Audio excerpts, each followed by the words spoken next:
What's up, guys? So,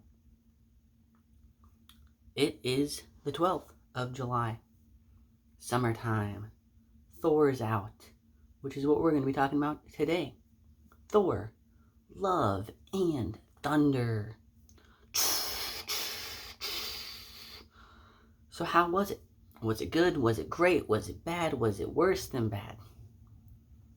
We're going to do like we always do on the channel. Cinematography, acting, sound design, kind of, maybe ish. Direction, all that fun stuff.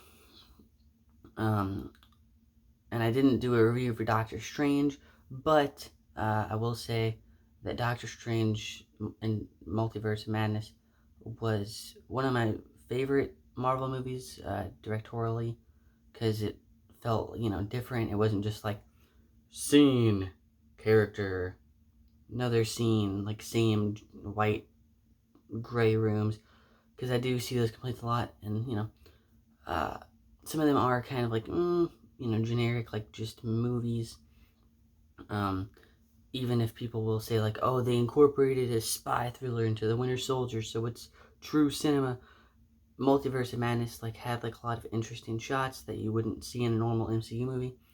I still haven't seen the Eternals, but don't really care if we're honest. Anyway, so yeah, Doctor Strange was great. I liked a lot of the directorial stuff. The acting was fine. The cameos were good. Some of the CGI was iffy in scenes, but Thor: Love and Thunder, how was it? It was one of those things where it's like it's okay. We all know that Jane Foster's Thor from the trailers, and I think that was at Comic-Con. That was before it was even announced and everything. But I don't know, it's interesting because they'll have, the scene in the movie and Thor's like, what's going on? What's happened to my hammer? And then it's like, oh, it's Thor, it's Jane, and you're like, it's not like they direct it like it's supposed to be a big reveal, but it's it's already in the trailer, it was at Comic-Con, it's not it's a super big reveal, which is one minor nitpick. And also, while we're on to nitpicks, I personally am not a fan of the soundtrack, with the Guns N' Roses and all the classic rock sort of stuff. I don't know, just which again, it's not a critique. It's nothing huge. It's just a minor nitpick. I mean, it fits the vibes and everything of what they're going for with the posters and the, I don't know, the marketing direction, but But how was the movie? That's what you want to know, and then we'll get into spoilers. Again, I thought it was pretty good. Not all the humor is perfect, of course.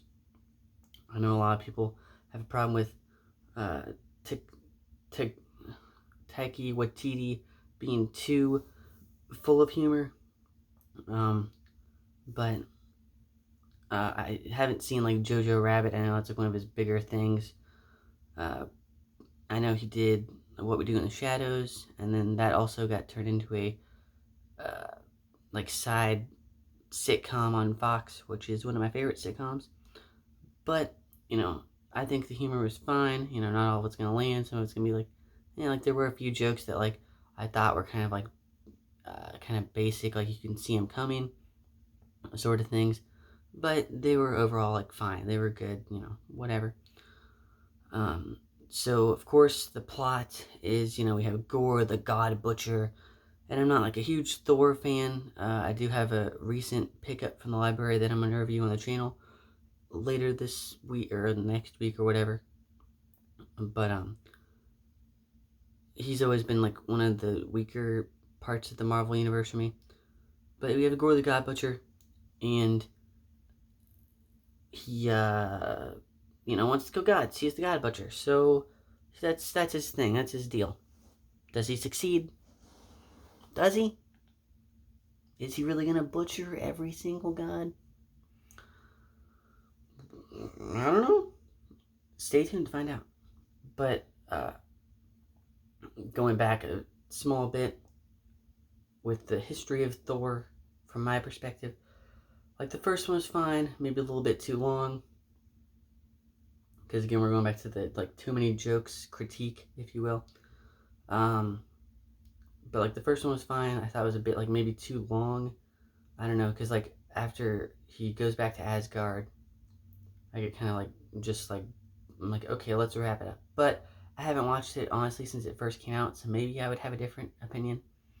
Thor: The Dark World I watched, I don't know, maybe a few years ago when I finally got my PS4, and again that one was kind of boring. And I watched Ragnarok, and it was like it was entertaining, but I can't really remember much what happened in it.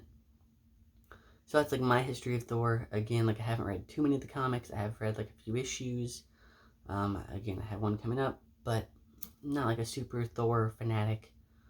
Again, half of his movies are boring, and then like Ragnarok was good, so they brought Waititi back for the sequel, which again I think is good. I think it bringing like directors back. I think gets them money and such, but also like helps build kind of a I don't know a certain style, if you will, in the MCU. Like again, if they decide to bring Sam Raimi back for maybe another Doctor Strange or something, then that would be good because it would give like more flavor than just like basic MCU movie. But yeah, I wasn't like super looking forward to this. I know like vaguely about like the Jane Foster Thor stuff. I know there's a lot of controversy when it first came out, but we're past that. Comicsgate, whatever, all that stuff. But yeah, we have going back on track with the actual synopsis. Gore the God Butcher, Thor's in the Guardians of the Galaxy after Endgame. Asgard is now a like small little town, not really doing like a whole lot. They're just kind of hanging out. They have tours and such of like, ooh, the Infinity Stones. Am I right, my dudes? That's wild. That's pretty wild. Infinity Stones, crazy. So they have little tours like, oh, here's Thor, and Thor did this, and he saved this person. Woo! And then, yeah, Jane, of course, becomes Thor, and they team up together to stop Gore. Gore versus Thor. Who would have thunk it? The ultimate enemy, the ultimate adversaries, and they rhyme. Forget about Loki. Gore is where it's at. So again, with acting, Chris Hemsworth, fine. Natalie Portman, good. We do have Kat Dennings back for a small little bit. She's always a treat because I always kind of forget she exists in anything, and I'm like, oh yeah, Kat Dennings, she's in the MCU. Look at her go. So she was back. She did some jokes. Of course, we have Christian Bale. He was fantastic. Probably one of my favorite MCU villains to this point. I'm trying to think back, but I really liked his like performance and his motif and everything. Yeah, he was great. Cinematography, there is like a point, like maybe like halfway through ish, that kind of changes like a bit of the style that I personally like. It's not like a huge change, but it's like, I don't know, one of those like small little like things that I'm like, it's kind of looks cool. So that happens about maybe halfway through, maybe more towards the ending, but that was pretty good. And then of course we have Russell Crowe as Zeus, and there's the controversy about Thor's butt, and it's bad or whatever. That one I didn't really keep up with. I don't really care, to be honest, but Thor's butt, woohoo. Russell Crowe's good, Uh, I'm trying to go back in my, because I watched it last night. I'm trying to think about like the accent. It was kind of interesting. I didn't expect that because I didn't really see like much of the trailers. I mostly just saw like memes, but didn't expect the accent. Whatever, it was good. It was fine. We have Korg, but yeah, Thor's on the Guardians of the Galaxy, so they do have some fun little banter in that respect. But yeah, overall it was good. The writing again with the jokes, and the story was fine. I did have one small part we'll have to get into with spoilers that I had to talk to a friend about because I'm like, it didn't really make much sense, but I think it makes sense after I talk to him. But yeah, overall, I think I'd give it like maybe like a B plus. It was entertaining. I thought it was maybe better than Ragnarok because again with Ragnarok, like I couldn't remember most of it. I don't know, like it just kind of like washed over me.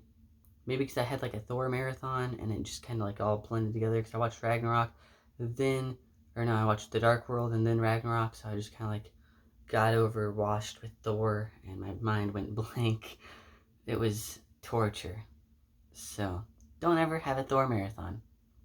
There you go. But yeah, maybe I'll have to rewatch Ragnarok. But yeah, I'd give it like a B plus. Again, the villain was great. I thought it was better than like Helena or whatever, and the comedy was pretty good. Yeah, overall B plus. There were some interesting shots. Again, it was nothing like it wasn't as directorially interesting as like Doctor Strange, but it was still pretty good. Now let's get into spoilers. Here we go. This is a spoiler section, so if you don't want spoilers, then get out, please. Okay, 3, 2, 1. Spoilers. But if we're gonna go back to the part that didn't make sense, then the ending with Christian Bale, or Gore, if you will, where he like kills himself to bring his daughter back. Which, fun fact, I believe if I was looking at the Instagram on Chris Hemsworth, I thought that maybe that was actually his daughter. I'm not sure, but that'd be pretty funny, pretty neat. But Chris Gore sacrifices himself for his daughter and brings her back. And at first I thought that was kind of weird because I'm like, if you can wish for anything, why not just like wish for like a life together in like the afterlife or whatever. But also talking to a friend, he did like denounce gods and like religion and stuff, so he probably like isn't like super for the afterlife. So fair point. I concede my complaint. Um, going back to the jokes, it was kind of stupid, but there are these goats that scream like every time they're on screen, and it gets me like every time. The goats were amazing. They just screamed, and I just think it's really funny. Like it's the dumbest joke in the world, but it gets me like every time. It's so good.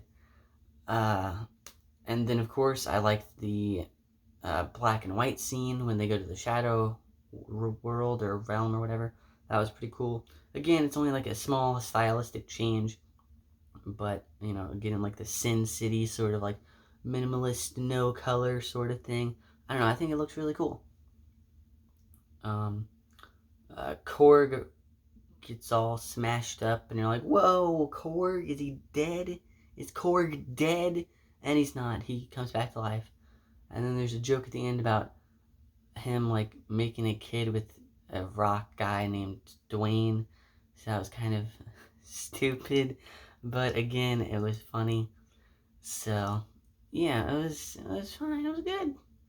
Um, but yeah, overall, I liked Gore's like thing about like gods and stuff. I don't know. I just think like religion and like religion villains are kind of interesting. Of course, there have been millions of movies about like religion and stuff like that, but I think they're interesting. Sue me, if you will. And of course, we have like a nice Matt Damon cameo. There's a Melissa McCarthy cameo. That was kind of funny. I don't know why that kind of got to me too, because it was like Melissa McCarthy as Helena, and it just like it's just I just thought that was kind of funny. Um, and then yeah, Jane dies, and they're like, "Whoa, Jane's dead," which I kind of thought would happen, because I figured Natalie Portman would be kind of tired of MCU movies, because she's Natalie Portman. She can do whatever she wants. She's Natalie Portman. Get her out of the MCU. So of course that was her last hurrah, right? She gets to be the hero. Everybody's happy. The Guardians of the Galaxy were great. They had some good little banter, some bits. I was trying to think of like something. Of course, that kind of went on to define the theme of the movie was open your heart, have love, which again I thought was a pretty good theme. I thought it was maybe on the nose, but